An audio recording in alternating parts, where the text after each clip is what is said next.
Hey guys, and welcome back to our lecture series. I'm Ted, your host, and for this lecture, we're going to look at World War One, and in particular, we're going to look at the build-up to World War One.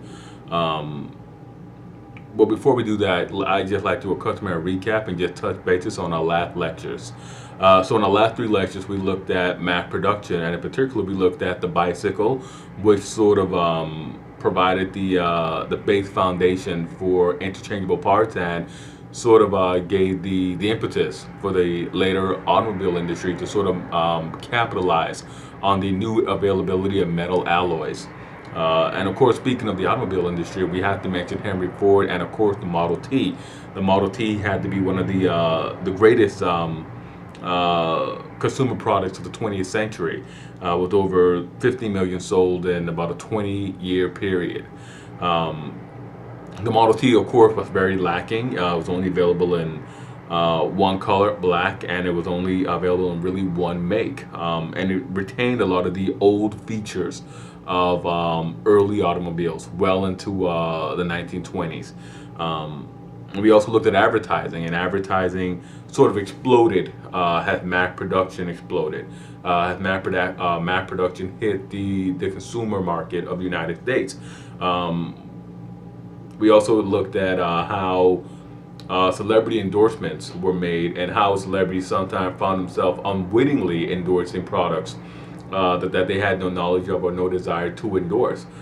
Theodore Roosevelt, who became forever linked with these stuffed bears known as teddy bears, and of course Babe Ruth, who was linked with the candy bar Baby Ruth, which he also shares the distinction of being a quote unquote quasi influence on, along with Ruth Cleveland, the daughter of President Grover Cleveland.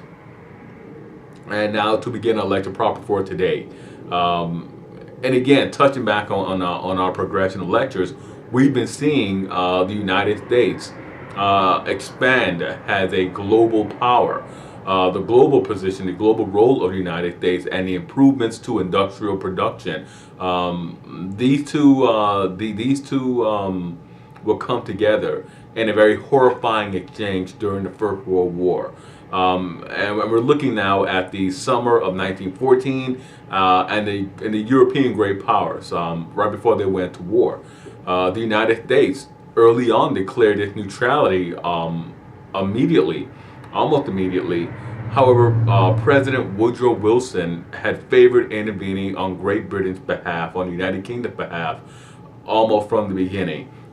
He would direct the influencing of major political elites to favor Great Britain and France over Imperial Germany. Economically, the United States had a very high incentive to maintain its neutrality, to remain neutral. Bankers and businesses were benefiting greatly from the sales and shipments of arms to the European powers, while farmers were enjoying near record prices for their crops. Public opinion swung heavily against the German Empire after the sinking of the Lusitania, but the Republic remained committed to its neutrality in what was regarded as a European affair. Indeed, the election of 1916 centered on keeping the Republic out of war. Wilson was re-elected under the slogan, "I kept us out of war" in 1916, and no sooner had he been elected, Wilson began to push for war with Germany. The United States, Wilson believed, and any basic position for pursuing war with Germany on the German adoption of unrestricted submarine warfare and the infamous Zimmermann Telegraph. Now, Congress acquiesced and declared war on Imperial Germany and Austria-Hungary and the Ottoman Empire.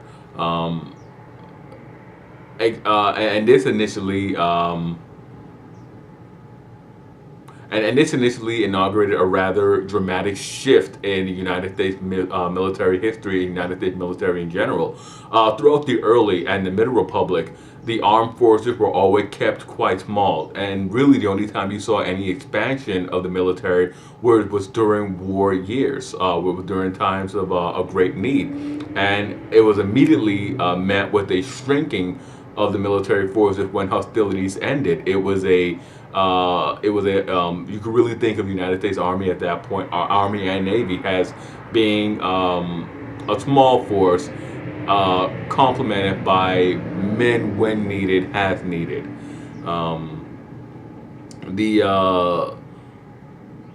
armed forces began to balloon again in 1916, 1917. And the campaign in Europe will be commanded by General John Pershing, who led the campaigns along the Western Front for the United States. Another reason for the United States to join the war against Germany was the recent success the Republic had in creating an overseas empire, with the Republic formally and informally in possession of Hispaniola, Cuba, Puerto Rico, Panama, Nicaragua, and of course the Philippines and Hawaii. The United States now had international presence, and influential politicians wanted to expand the United States' global influence. And then, speaking of the Philippines, the United States, after the Spanish-American War, had to contend with a very spirited uprising between 1899 and 1902, as Philippine nationalists who were loath to see their Spanish overlords replaced by a nascent United States. The war was marked by brutality and torture, as the United States established its dominance over the Philippines, snuffing out any chance of complete Philippine independence. An open imperialist, like the influential Indiana Senator Albert Beveridge, exclaimed with delight that the Philippines were ours forever. Now, while indicating that China was next, stating that the power that rules the Pacific was the power that rules the world, and that the United States will forever be that power.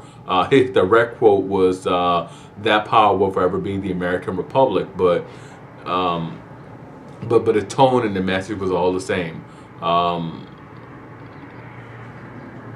The United States' involvement in the Panama Revolution led to the favorable treatment of the United States' interests, namely the construction of the Panama Canal, which, in addition to allowing the United States to exercise greater trade access to the Pacific, also allowed for greater naval flexibility, as the United States was now able to transport portions of her Atlantic fleet and her Pacific fleets more easily to where they were more urgently needed.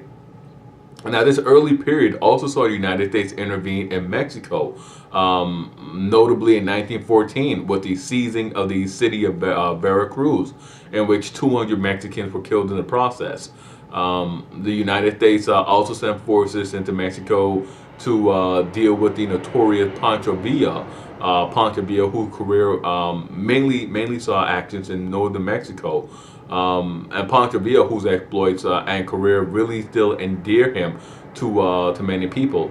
He was embraced as a Robin Hood type figure, and also a bandit during the many chaotic episodes of the Mexican Revolution.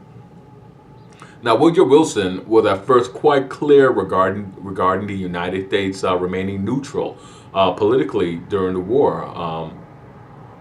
The First World War initially pitted the Triple Entente of the French Third Republic, the British Empire, and the Russian Empire against the Central Powers of the German Empire, the Austro-Hungarian Empire, and the Ottoman Empire. Now, these great powers were joined by lesser powers such as Serbia, Greece, Italy, Romania, China, Japan. Those powers all allied with the Entente, while Bulgaria, Finland, Poland, Lithuania, South Africa, and most interestingly enough, Darfur joining the Central Powers. With so many ethnic groups in the Republic in the United States at this time, it became vital for industrial and agricultural success to simply not openly favor any alliance over the other.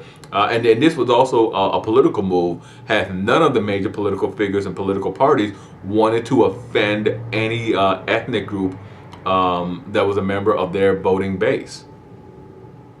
Now, and this was needed, and this was really needed for the Democrats and really needed for Woodrow Wilson, because Irish Roman Catholics made up a very large percentage of the Democratic Party's voting base. And they were decidedly anti-British. It is important to remember that the Easter Uprising began in 1960, not 1960, 1916, and that many Americans were either first generations or second generation immigrants at the time, and many retained close cultural ties and sympathies with their ancestral homelands.